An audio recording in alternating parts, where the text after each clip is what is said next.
إن أعجبكم الفيديو لا تنسوا الضغط على زر الإعجاب والاشتراك بالقناة ليصلكم كل جديد، واتركوا لي آراءكم بالتعليقات. أهلا بكم على قناة اسمعني للروايات المسموعة. رواية حارس القلعة، الفصل 7، زوبعة من أجل دعوة.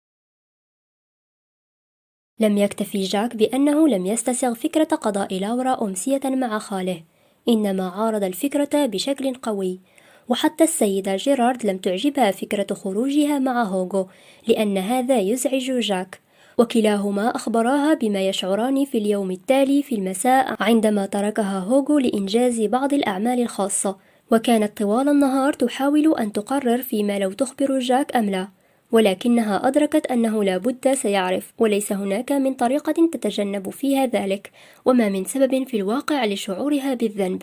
وبدت على جاك نظرات التعاسة، وأصر قائلا: ولكن لماذا وافقت على الذهاب معه يا عزيزتي؟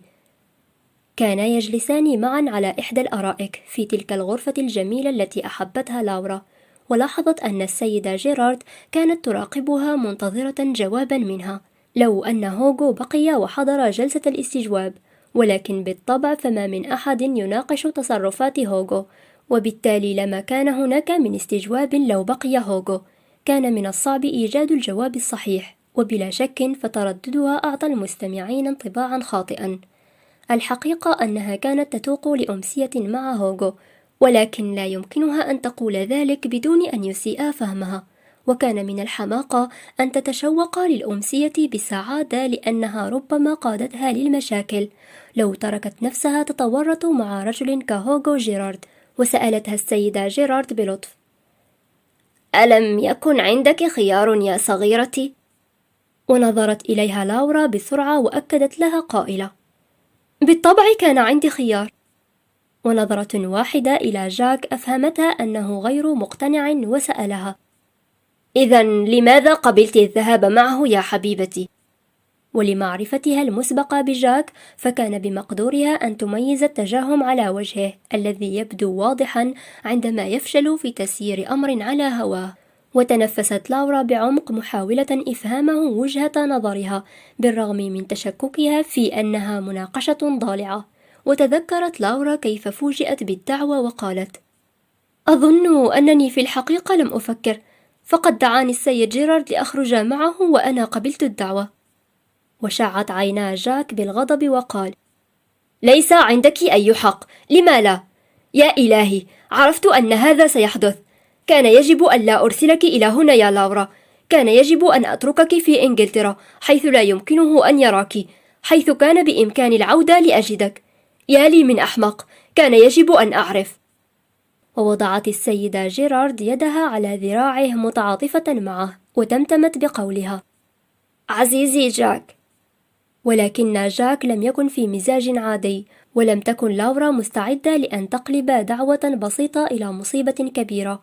وأجابته لورا في حين أن جاك هز رأسه لتعاطف جدته قائلة: أنا خارجة لقضاء أمسية مع مديري، ولست مقدمة على عمل مشين معه، ومن الحماقة تعظيم الأمر إلى هذا الحد. ونظرت إليها السيدة جيرارد لائمة، في حين أن جاك تقبل كلامها بشكل أفضل، ولكنه حدق بها باستغراب، وأمسك بيديها وقبل راحتيها وسألها: هل أنا حقا أحمق يا حبيبتي؟ وابتسمت لورا وقالت: إذا كنت تتخيل بأن خالك ينظر إلي على أني أكثر من موظفة مكتب شابة فأنت أحمق. وحملق في وجهها للحظات وقال: لا أفهم لماذا طلب منك الخروج معه فجأة يا عزيزتي. وابتسمت قائلة: في الحقيقة أنا لا أعلم يا جاك، فقد كان غامضا حول ذلك. أحقا ذلك؟ ونظر إلى جدته علها تعرف الجواب، وأدركت لورا أن المرأة العجوز ما زالت تراقبها، مترقبة لأي شيء قد يزعج جاك. وسألها جاك: ولكن لماذا لم يخبرك إلى أين سيصطحبك؟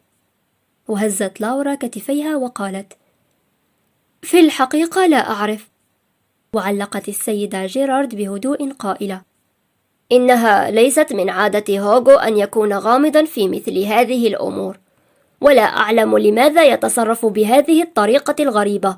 صحيح أن ابني له أخطاء كثيرة، ولكنه رجل صريح. وقالت لورا: إنه لم يخبرني. وتمنت لو أنها كانت قادرة على أن تخبرهما على الأقل أنه سيصطحبها لسماع بعض الموسيقى، ولكن هوغو أصر عليها ألا تذكر شيئا لهما أكثر من أنها ستخرج معه، وفي الواقع أنه صعب عليها الأمور، ولم تكن قادرة على معرفة لو كان يهتم فعلا بأن لا يعرفها. ولوى جاك وجهه وسألها: ومتى ستكون تلك الأمسية؟ هل تعرفين ذلك على الأقل يا حبيبتي؟ واعترفت لورا بقولها: ليس تماما، أعرف أنها إحدى الأمسيات في الأسبوع القادم على ما أظن.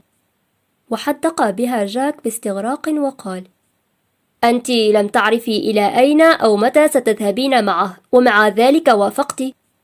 ولو فكرت لورا بهذه الطريقة فإن الأمر يبدو غريبا، ولكنها لم يخطر لها شيء الآن، واعترفت بقولها: في الواقع لم أفكر، سألني السيد جيرارد فيما إذا كنت موافقة وأنا وافقت. وضيق جاك عينيه لفترة بدون أن ينطق بكلمة، وبعدها قال برقة: ولماذا؟ إنها ليست من عادتك يا عزيزتي. وضحكت وقالت: أنت على حق، ولكن ليس هناك من شيء يمكنني فعله الآن. وعدته بأن أذهب وسأذهب. وصرح جاك بحزم: وأنا سأذهب. وحملقت لورا فيه وقالت: ولكن هذا مستحيل. سأذهب وحدي إلى مكان ما، وربما. وهز كتفيه بحيث فهمت ما يعني تماما، وتابع قائلا: وبما أن خالي سيسرق صديقتي مني، فسأقضي الأمسية وحيدا أتساءل فيما إذا كانت نسيتني بوجود هوغو جيرارد العظيم، وأنها لن تلاحظ حتى وجودي. لا يا جاك. لم يكن من الصعب على جاك أن يلحقها ليعرف أين اصطحبها هوغو، ولكنها لم تستسغ الفكرة على الإطلاق، فإذا وجدهما وانضم إليهما سيظن هوغو أنها هي السبب وأنها نكثت بوعدها له. وسألها جاك: أنت لا تودين أن تجتمعي بي صدفة مثلا؟ وكانت لورا على وشك أن تتركه يعرف كيف أن الفكرة لم ترقها على الإطلاق، ولكنها هزت كتفيها وابتسمت كأنها لم تهتم كثيرا وقالت: أظن أن خالك لن يصدق أنها صدفة. وهل يهم هذا؟ وأومأت برأسها محاولة ألا تريه اهتماما كبيرا، وقالت بهدوء: ولكن هذا لن يروق لي. لا أحب فكرة أن أكون ملاحقة، وكأنك لا تثق بي وتظن بي الظنون، وتظن بأنها أكثر بكثير من مجرد أمسية عادية مع مديري. ولم يجبها جاك لحظة، ومن ثم طبع قبلة على أصابعها وهز رأسه وبدا عليه الحزن وقال برقة: أتمنى أن يثبت لي الزمن أنها ليست أكثر من أمسية عادية مع مديرك. وفوجئت لورا عندما قدمت السيدة جيرارد إلى المكتبة بعد بضعة أيام، وتطلعت إلى لورا باستغراب، لأنها من الواضح أن السيدة جيرارد لم تحضر لمجرد الثرثرة، لأنها تعرف تماما آراء هوغو بزيارتها أثناء ساعات العمل. وبالرغم من أنها على اتفاق مع ابنها، إلا أنها ستتردد قبل أن تخرق أحكامه وقوانينه التي فرضها. وسألتها السيدة جيرارد قبل أن تدخل الغرفة: هل أنت وحدك يا عزيزتي؟ وتطلعت حوالي الغرفة لتتأكد من أن لورا وحدها، ولما أومأت لها لورا بالإيجاب وابتسمت دخلت السيدة جيرارد، وقالت لورا: أظن أن السيدة جيرارد ذهب إلى مكان ما، فقد سمعت صوت سيارته باكرا. وقالت السيدة جيرارد: لم أكن متأكدة فيما لو كان جاك بصحبتك أم لا، ولكن على ما يبدو أنه لا يعلم أن هوغو قد ذهب مرة ثانية إلى باريس، فهو يذهب إلى باريس تكرارا هذه الأيام. هذا الابن الخبيث. وضحكت وأبدت صبرها على تصرفات ابنها مهما كانت، وحركت عينيها لتعطي معان كثيرة لكلامها. لم تعرف لورا ماذا يجب أن تجيب على هذا الكلام، بالرغم من أنها أدركت أنه ربما كان كلام السيدة جيرارد عن نشاطات هوغو عبارة عن تحذير. وقالت لورا: إنني لا أعرف أين يذهب السيد جيرارد يا سيدتي. وهزت السيدة جيرارد كتفيها بمعنى وقالت: أنا أعرف أنه يتردد على باريس كثيرا هذه الأيام، ولا يمكن للمرء إلا أن يتساءل عن سبب هذه الرحلات المتكررة، بالرغم من أن المرء يظن أن الأمسية. ومن ثم هزت كتفيها مرة ثانية وتابعت: أتمنى فقط أن يأتي اليوم الذي يجد فيه هوغو زوجة مناسبة ويصبح رجل العائلة، لأنه أصبح في 36 من عمره، وإلى الآن لم يجد زوجة وليس عنده أولاد. وأحست لورا بالخجل نوعا ما لأن السيدة جيرارد تأتمنها على أسرار العائلة، وقدرت أن هوغو سيغضب لو عرف أنه تتم مناقشة أموره الخاصة، ولكنها ابتسمت للسيدة العجوز وقالت: إنني متأكدة أن هذا سيحدث يوما ما يا سيدتي. ووافقت السيدة جيرارد بقولها: ولكن متى يا عزيزتي؟ متى؟ ولسبب غير معين في ذهن لورا أكثر من أن تطمئن السيدة العجوز، هزت كتفيها وابتسمت قائلة: ومن يعرف، ربما قريبا. وتنبهت السيدة جيرارد وأرادت معرفة المزيد، وسألتها: هل تظنين ذلك يا لورا؟ وأدركت لورا أنها استعجلت بالجواب وجفلت لردة فعل السيدة جيرارد، وسألتها السيدة جيرارد: هل تعرفين شيئا يا بنيتي؟ وأجابتها لورا بسرعة: لا أبدا، لا أعرف أحدا، كنت أتوقع. هكذا. وبدت خيبة الأمل على السيدة العجوز وتنهدت قائلة بعد لحظة: حسنا إذن يا عزيزتي، بينما هوغو غائب يمكننا أن نتكلم بأمان، أليس كذلك؟ واختيارها للكلمات روع لورا وقالت: أنا لا أفهم. وابتسمت السيدة جيرارد واتجهت لتجلس على إحدى الأرائك بقرب لورا وقالت: يمكننا أن نتكلم بدون أن يغضب هوغو.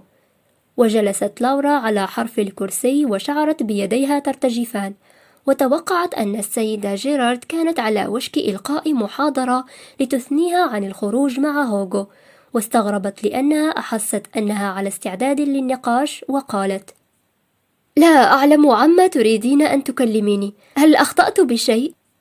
وربتت السيدة جيرارد على ذراعها وقالت: لا، لست أنت يا لورا، ولا تحزني يا بنيتي، أنا لست غاضبة منك، ولكنني غاضبة من هوغو الذي وضعك بموقف يصعب عليك الرفض.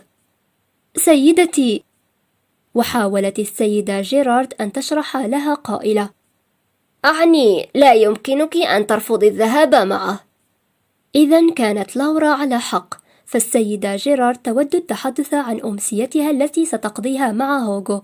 وتناهدت لورا: فلا بد أن جاك قد اشتكى لجدته بشدة حول هذا الموضوع، والسيدة العجوز تشعر أن من واجبها أن تفعل شيئا. وترددت لورا في الجواب، فهي لا تريد أن تعطي السيدة جيرارد الانطباع الخاطئ، وفي الوقت ذاته لا تريد أن تثنيها السيدة جيرارد عن خروجها مع هوغو، لأنها كانت تتطلع لتلك الأمسية. وأخيرا قالت: سيدتي، لا يضعني السيد جيرارد بموقف بحيث لا أستطيع الرفض تماما كما شرحت لك ولجاك. لقد دعاني السيد جيرارد لأذهب معه في إحدى الأمسيات، وأنا قبلت الدعوة. واستغربت السيدة جيرارد إصرارها، وتوقعت لورا أن قناعة جاك بأنها غير راغبة في الخروج هو الذي أعطى السيدة جيرارد ذلك الانطباع. وسألتها السيدة جيرارد: إذن فأنت ترغبين بالذهاب؟ وأومأت لورا بالإيجاب، وهزت السيدة جيرارد رأسها وكأن الأمور خارجة عن يدها، وتابعت قائلة: وبالرغم من أنك تعرفين أن ابني يكبرك كثيرا في العمر وأنه واسع التجربة، هل تفهمين؟ واحمر وجه لورا خجلا، وأومأت برأسها وقالت بهدوء: أنا أفهم يا سيدتي، وأقدر خوفك علي، ولكنه ليس ضروريا، فليس هناك من شيء مما تفكرين به على الإطلاق. أنا أعمل عند السيد جيرارد، وطلب مني الخروج معه في إحدى الأمسيات، وهذا كل شيء، وليس هناك أي معنى آخر للدعوة أبدا. وصمتت السيدة جيرارد وهي تحدق بلاورا للحظات، وأخيرا هزت رأسها وقالت: وهل نسيت يا بنيتي أني رأيتكما معا في هذه الغرفة في أحد الأيام؟ وفي الحقيقة أن لاورا نسيت ما حدث بينهما عندما أنقذها من الوقوع، وعندما كانت غاضبة منه وصفعته على وجهه، ولم تنبس ببنت شفا، وهزت رأسها وقالت: كانت تلك غلطتي، أنا أثرت السيدة جيرارد حتى أنه غضب مني وفقد سيطرته على أعصابه للحظات، ولكن ذلك لم يعني شيئا أكثر من ذلك. وأجابتها السيدة جيرارد قائلة: يا له من غضب خطر يا بنيتي، فإذا كان بإمكانك إغضاب ابني بهذه الطريقة فعلاقتكما ليست علاقة عمل بحتة كما حاولت أن تشرحي لي. ولكن يا سيدتي. ووضعت السيدة جيرارد يدها على ذراع لاورا بلطف وقالت: عزيزتي لاورا، أنا أعرف ابني، فيجب أن تنتبهي، وأيضا أن تفكري بجاك أحيانا، أليس كذلك؟ وفكرت لاورا بصعوبة شرح هذه النقطة، وتساءلت فيما لو كان جاك قد أخبر جدته برفض لاورا لعرض الزواج، وعلى ما يبدو أنه لم يخبرها، وقالت: لقد طلب جاك الزواج مني، هل عرفت بذلك؟ ونظرت إليها السيدة جيرارد وكأن شكا قد تأكد لها وقالت: وأنت رفضته؟ وأجابتها لاورا بلطف: كان يجب أن أفعل ذلك، فلم أجد من المعقول أن أتصرف بغير ذلك. وسألتها السيدة جيرارد: ألا تحبين جاك؟ ووجدت من الصعوبة بمكان أن تهز رأسها بالنفي، ولكنها فعلت وقالت: أنا أعزه كثيرا، ولكنني لا أحبه، أنا آسفة يا سيدتي. وأجابتها السيدة جيرارد بهدوء: يجب أن تشعري بالشفقة على جاك يا بنيتي. ومن ثم ربتت على كتف لاورا وتابعت: أنت صادقة وشريفة يا لاورا، إن أي فتاة شابة في مكانك كانت استغلت الموقف ووجدت جاك صيدا ثمينا. وقالت لاورا: هذا صحيح، ولكنني لم أستطع التظاهر بشيء غير موجود، وخاصة أن جاك لطيف، وكذلك أظن بأنه سيتبع خطوات خاله في معظم الأمور، وأنا على يقين أنك توافقين يا سيدتي أن الزوجة في مثل هذه الظروف ستكون عائقا في طريقه. فأمسكت السيدة جيرارد بيدي لاورا وقالت: عزيزتي لاورا، كم كنت أتمنى أن تصبحي فردا من العائلة، لأنك إنسانة بكل معنى الكلمة. إذا لم يكن جاك فربما. ومن ثم هزت بكتفيها وتابعت: ولكن لا، يجب أن تبقي معنا أطول فترة ممكنة. ووعدتها لاورا بقولها: سأبقى. وتساءلت كم من الوقت يمكنها أن تطيل فترة عملها على مجموعة هوغو.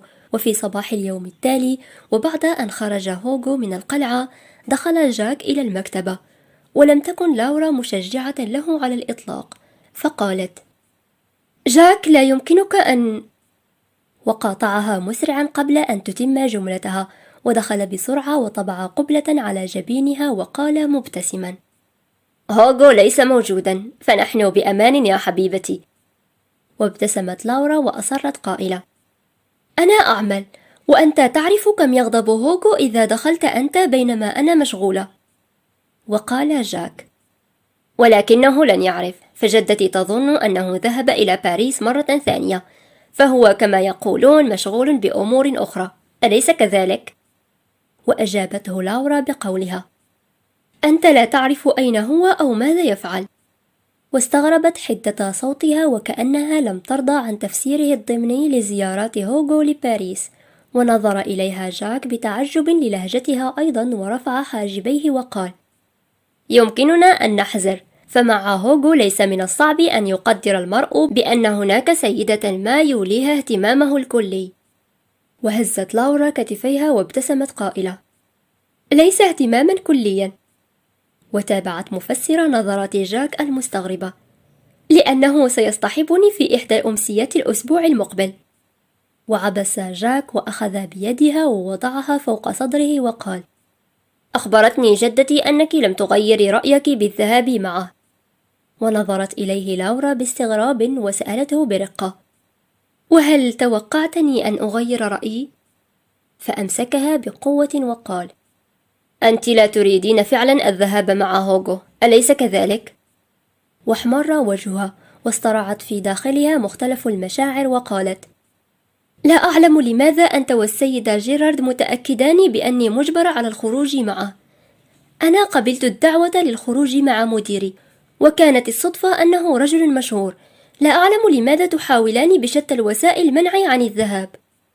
ونظر إليها وقد بدا عليه الارتباك لضيقها الظاهر وقال: عزيزتي، أنت تعرفين أي نوع من الرجال هو هوغو، فكيف تزعمين الذهاب معه بكل إرادتك؟ وبكلمات أخرى، كيف تسيرين إلى المسلخ بإرادتك؟ وفكرت لورا وقد بدا عليها الغضب من إصراره وقالت: لا أحد يقودني إلى المسلخ كما تظن. أنا ذاهبة لأستمع لبعض الموسيقى بصحبته، هذا كل شيء. موسيقى؟ وعضت لورا على شفتها لإدراكها أنها أفصحت بأشياء لا يريدها هوغو أن تخبر أحدا بها، وبدا من الصعب عليها الآن إقناع جاك أن هذا كل ما تعرفه. وقالت: هذا كل ما أعرفه. وقال برقة: هكذا إذن ستذهبان للاستماع للموسيقى؟ وهز رأسه وتابع قائلا: هذا شيء غريب على هوغو، إنه تبديل ملحوظ يا حبيبتي، ولم أستسغ. وعبست لورا قائلة: لا أفهم ماذا تعني. وبدأ قلبها يخفق بشدة، فلم يعجبها تعليق جاك على اختيار هوغو، وتابعت مستفهمة: ماذا؟ يجب أن لا نذهب للاستماع إلى الموسيقى؟ آلاف الناس يفعلون ذلك. وأجابها جاك مؤكدا: ليس هوغو وليس مع امرأة. هوغو يحب الموسيقى، ولكنه لن يصطحب ما يلهيه عن سماع الأوبرا أو حفلة موسيقية، فهو لن يذهب ومعه امرأة يا حبيبتي. أترين لماذا أنا مستغرب؟ وترددت لورا وسألته غير متأكدة من أنه شرح لها الأمر وقالت: ولكن لا أعلم كيف أنك متأكد إلى هذا الحد، فأنت لا تلحق به في كل مرة يخرج فيها، فكيف لك أن تعرف ذلك؟ وأجابها في الحال: من كلماته، ولكن ربما أنت خاصة جدا يا حبيبتي، أليس كذلك؟ وأجابته بسرعة قائلة: ليس بالنسبة إلى خالك. وابتسم جاك وقال: كان بإمكاني أن أعارض خروجك معه، ولكنني يا إلهي، أشعر وكأني طالب مدرسة عندما يفقد أعصابه.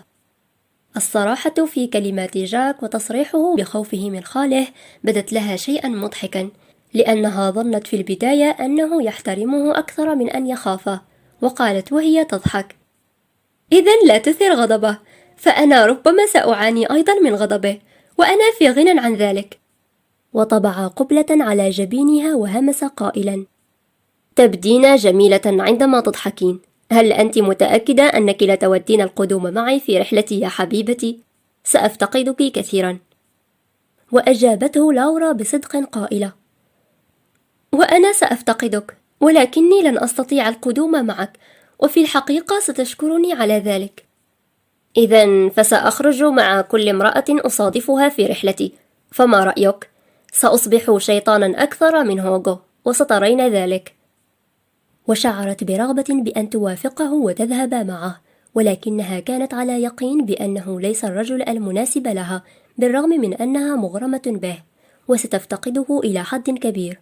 وقالت: جاك، سأفتقدك كثيرا. ووجدت نفسها تقارنه بخاله، وبأنه لا بد أن يكون خليفة له في كل أعماله. وشهقت لورا عندما انفتح باب المكتبة وصفق بقوة هزت الغرفة، وابتعد جاك عنها. استدارت وكان يجب أن تدرك من كان بالباب، وقد وضع يديه على خصره ونظر إليهما بغضب، وتفاجأت بردة فعله تماما كما تفاجأت بصفق الباب، ووضعت يدها على فمها لتكتم شهقة خرجت لا إرادية، وأخذ قلبها يدق بلا هوادة. فلا بد أن هوغو لم يذهب إلى باريس، وعلى ما يبدو من وجهه أنه كان ينوي شرا، وتطاير الشرر من عينيه ووجهه، ولم تفهم لورا ما قاله بالفرنسية، ولكن على ما يبدو من ردة فعل جاك أن كلماته كانت قاسية. ومن ثم نظر إلى لورا ببرود وتفحصها من رأسها إلى قدمها، واحمر وجهها عندما قال لها بقسوة: هناك قول يا آنسة، أليس كذلك؟ عندما يغيب القط يلعب الفأر. وبدا عليها الغضب وأجابته بكبرياء: ليس لك حق. ورفع يده واقترب قليلا ليسكتها فقط، ولكنها أدركت متأخرة، لأنها شهقت وابتعدت خطوة للوراء، مما أدهشه وأدهش جاك. وأخفض هوغو يده بينما تقدم جاك ووضع يده حول كتفيها وهمس في أذنها: أرجوك أن تبكي، بحق الله ابكي. وقال لخاله: ليس هناك من حاجة لأن تلوم لورا، فأنا الذي دخلت إلى المكتبة وهذه غلطتي. وأجابه هوغو بحزم: لا تخف يا شجاع، فأنا أعرف من ألوم، ولكن الآنسة لم تكن تحتج على تصرفاتك عندما دخلت أنا. وقالت لورا: أرجوك لا تحاول أن تكون. ورفع هوغو يده مرة ثانية ليوقفها عن الكلام وقال: أنا أدفع لك راتبا لتعملي يا آنسة، ولن أقبل أن تستغلي فرصة غيابي لتجتمعي سرا بحبيبك.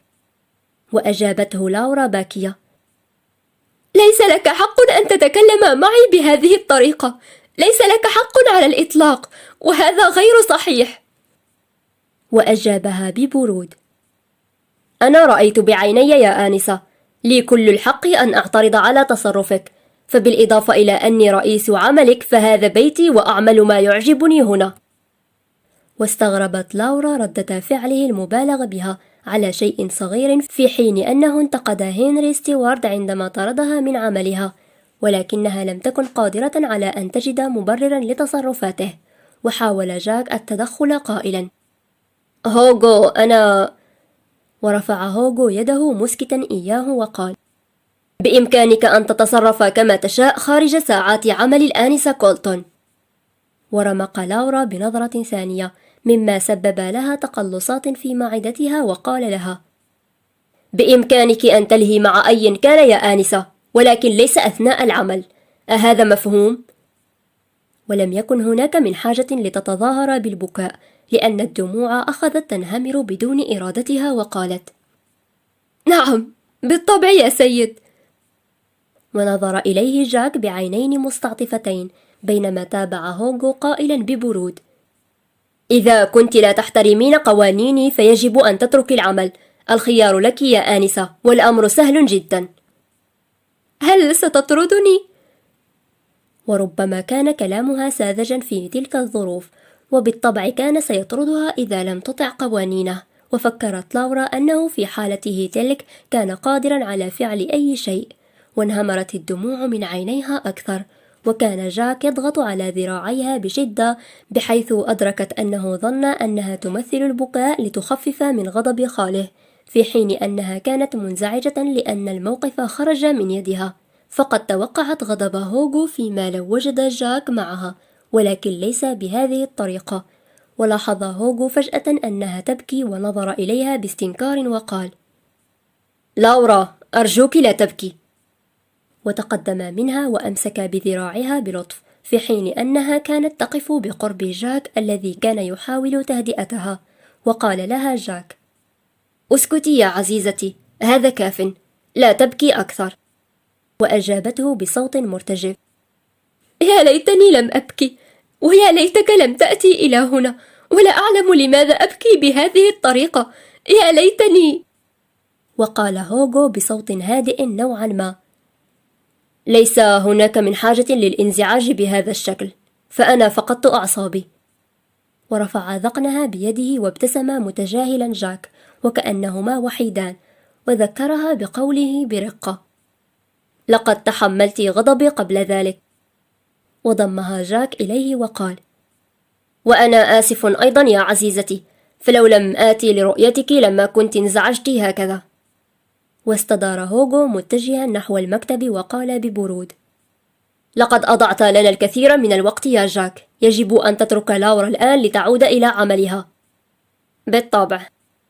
واقترب جاك هامسا في أذن لورا وقال: لقد أجدت التمثيل يا حبيبتي، فهوغو لا يتحمل رؤية امرأة تبكي، وخاصة أنه مغرم بك، فبإمكانه أن يكون قاسيا مع بعض النساء، ولكن... ونادى عليه هوغو بحزم: جاك! فابتعد جاك عنها بسرعة، ولم يتسنى لها أن تشرح له أن دموعها كانت صادقة. وخرج جاك من الغرفة قائلا: إلى اللقاء يا عزيزتي، سأراك فيما بعد. ونادى هوغو على جاك بحدة قائلا: اذهب! وخرج جاك بسرعة واتجه نحو الغرفة حيث وجد جدته. ونظر هوغو إلى لورا ورفع حاجبه وسألها بهدوء: هل أنت بخير الآن يا لورا؟ وأومأت برأسها بينما قلبها يخفق بشدة لمواجهته على انفراد، وقالت: نعم، شكرا لك يا سيد جيرارد. وجلس هوغو على حافة المكتب يهز بإحدى ساقيه، بينما اتجهت لورا إلى المقعد لتتابع عملها. ولما اقتربت منه أوقفها بيده ومسح دموعها وقال: هل أزعجتك يا صغيرتي؟ ولم تجبه للحظات، فقد كان من الصعب عليها السيطرة على مشاعرها ويديها المرتجفتين. وقالت أخيرا بصوت متحشرج: لا يا سيدي، ولكنني جعلتك تبكين. ونظرت إليه وأجابته بسرعة: هذه سخافة مني. ومن ثم أبعدت نظرها عنه عندما لاحظت اللطف في عينيه. هوغو جيرارد كان لغزا يصعب حله، ولكنها أرادت أن تحاول، وقالت بصوتها المرتجف: أظن أني كنت أشعر بالذنب بعض الشيء، لأنك ضبطتني بالجرم المشهود. وأجابها هو قائلا: كان يجب ألا ألومك. وضحك ونهض واقفا وتابع قائلا: ويجب ألا أنكر على جاك ما تبقى له من الوقت معك، فهو سيسافر قريبا، ولن يبقى هناك لقاءات سرية في المكتبة عندما أكون غائبا، أليس كذلك؟ ورفع ذقنها بلطف وحدق بها للحظات بصمت، وسألها برقة: هل تشعرين بالحزن عندما تفكرين برحيل جاك؟ وأومأت برأسها قائلة: سأفتقده كثيرا، ولكنني لست حزينة للأسباب التي تظن بها يا سيد جيرارد. وسألها بقوله: وما هي تلك الأسباب؟ وترددت لورا في الجواب، وتمنت لو أنه لم يكن بقربها، وقالت: أنت تظن أنني أحب جاك. وهز رأسه حتى قبل أن تنهي كلامها، ونظرت إليه باستغراب، في حين أنه قال بهدوء وثقة: أنا أعرف أنك لا تحبين جاك، ولكنني لست متأكدا من جاك، ولهذا سأكون سعيدا عندما يسافر. ولم يعجبها المعنى الذي توصلت إليه من كلماته، وقالت لائمة: وبهذا يصبح في مأمن من الإغراء؟ وهز رأسه وقال برقة: لا يا صغيرتي، ولكن أنت ستصبحين في مأمن من أن يقنعك بالإقدام على أمر ستندمين عليه فيما بعد.